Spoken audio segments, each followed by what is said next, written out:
Within 2 months, I've made over 15K from dropshipping as a uni student that has no prior business experience. And this is how I did it. So before we begin, we'll refresh this Shopify page so you see I ain't capping. So as you can see right here, I'll reload it one more time just to make sure ain't nobody calling me a liar.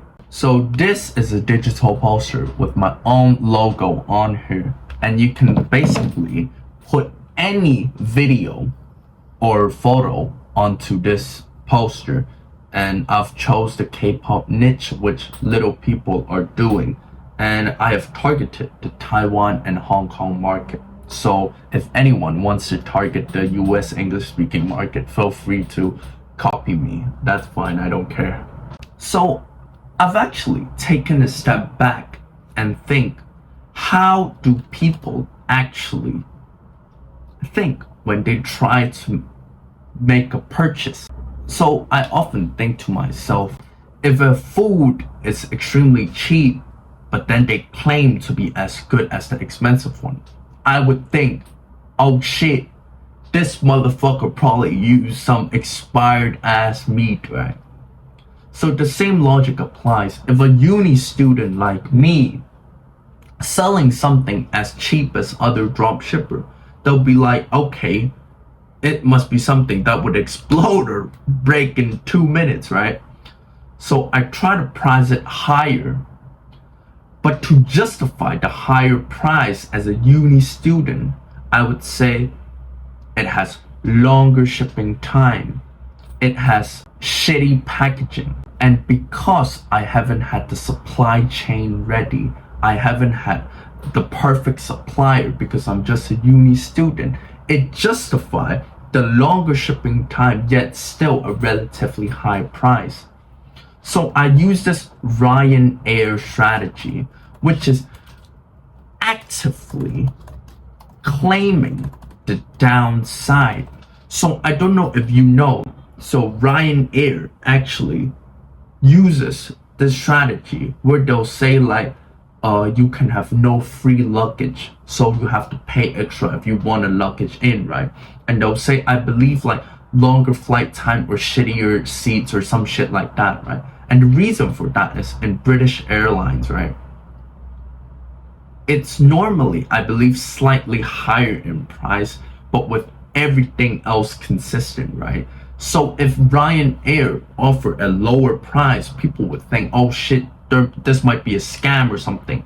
But instead, they actively admit that you do not have free luggage space or, I believe, shittier seats and everything, right? It actually makes consumer think, oh shit, okay, this is why the price is lower, right? However, I kind of put a twist on the strategy, right? So I still want to sell at a higher price, right? But I want to admit that I'm a uni student, but I play off this fact because I'm a dropshipper, so there's a longer shipping time, right? So I'll say I'm a uni student, but I actively admit that there will be longer shipping time with shittier packaging, right? But because I admit that, people would be like, okay, this ain't no scam. Instead of offering some low ass price where they would believe that the product would break down within 2 minutes. Instead, I put a twist on it, and people actually come in even more after that. So actively admitting your downside can actually be a very good strategy. Just one more lesson, because my original plan is that every single video I would just do, one lesson. But instead, I'll do 2 lessons today.